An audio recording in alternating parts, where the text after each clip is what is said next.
Covid vaccine के dry run के बाद देश में कोरोना वायरस के वैक्सीनेशन ड्राइव की शुरुआत अब 16 जनवरी से होने जा रही है। प्रधानमंत्री नरेंद्र मोदी ने शनिवार को कोरोना वायरस की ताज़ा स्थिति पर और वैक्सीनेशन प्रोग्राम पर आला अधिकारियों के साथ उच्च स्तरीय बैठक की।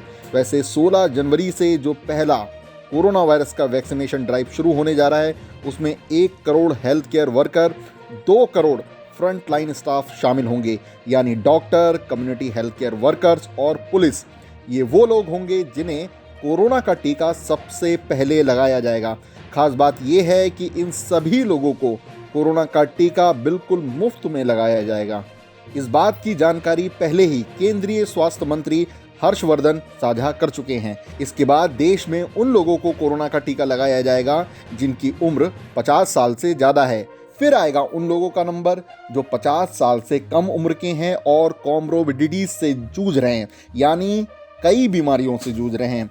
कोई व्यक्ति यदि कैंसर, डायबिटीज़, हाइपरटेंशन से ग्रस्त है तो ऐसे लोग हाई रिस्क कैटेगरी में आते हैं।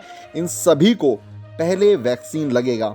इस तरह देश में पहले फेज में 30 करोड़ लोगों को कोरोना वायरस का टीका लग जाएगा। वहीं राजधानी दिल्ली ने कोरोना वायरस के वैक्सीनेशन के लिए कमर कस ली है। 89 हॉस्पिटल कोरोना वायरस वैक्सीन के लिए चिन्हित किए गए हैं। दिल्ली में पिछले कई दिनों में कोरोना वायरस के मामलों में कमी देखने को मिली है। 10 जनवरी को ही दिल्ली में 399 नए कोरोना के केस सामने आए, वहीं 12 लोगों की जान गई। दिल्ली के स्वास्थ्य मंत्री सत्येंद्र जैन ने बताया कि वैक्सीनेशन प्रोग्राम के लिए राजधानी दिल्ली पूरी तरह तैयार है। और 15 दिन से भी ज़्यादा हो गए हैं जब 1000 से कम केसेज आ रहे हैं। लगभग 500 के आसपास केस अब डेली आ रहे हैं, तो काफ़ी जो इसका प्रकोप था थोड़ा कम हुआ है। हॉस्पिटल एडमिशन भी अब काफ़ी कम हो गए हैं। 1457 एडमिशन हॉस्पिटल्स में थे, जो एक टाइम पर 9500 तक चला गया था नंबर, तो अब घटते हुए काफ़ी नीचे आ गया है। और जो पॉजिटिव केस आपको पता है 10 नवंबर को 8500 केसेज एक दिन में आए थे, जो कि अब घटते हुए लगभग 500 के आसपास आ गए हैं।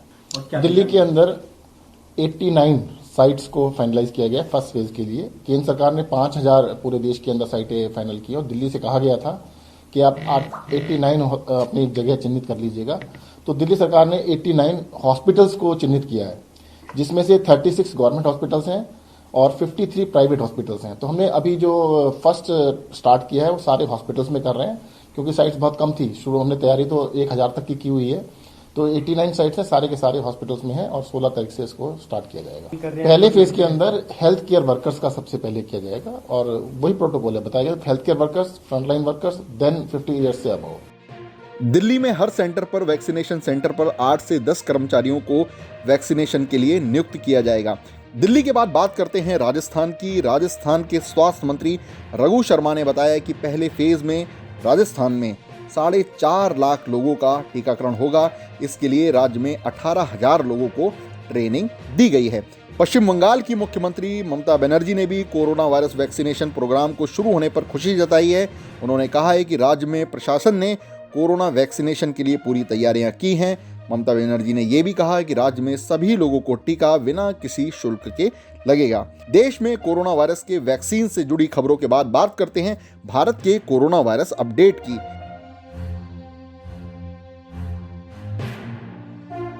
देश में कोरोना वायरस के कुल केस अब 1,04,50,824 हो चुके हैं। वहीं एक दिन में 18,645 नए मामले सामने आए हैं। ये शनिवार की तुलना में थोड़ा ज़्यादा हैं। वहीं अब तक इस चीनी वायरस से देश में 1,75,950 लोग पूरी तरह ठीक भी हुए हैं। भारत का रिकवरी रेट 96.42% हो चुका है। देश में एक्टिव केसों की बात की जाए तो अब तक 2,23,335 एक्टिव केस देश में बने हुए हैं। वहीं कोरोना वायरस के यूके स्ट्रेन के अब तक कुल मामले 90 हो चुके हैं। राहत की बात यह है कि पिछले 24 घंटों में कोई भी नया केस सामने नहीं आया है। इसी बीच अंडमान निकोबार द्वीप समूह से एक अच्छी खबर है।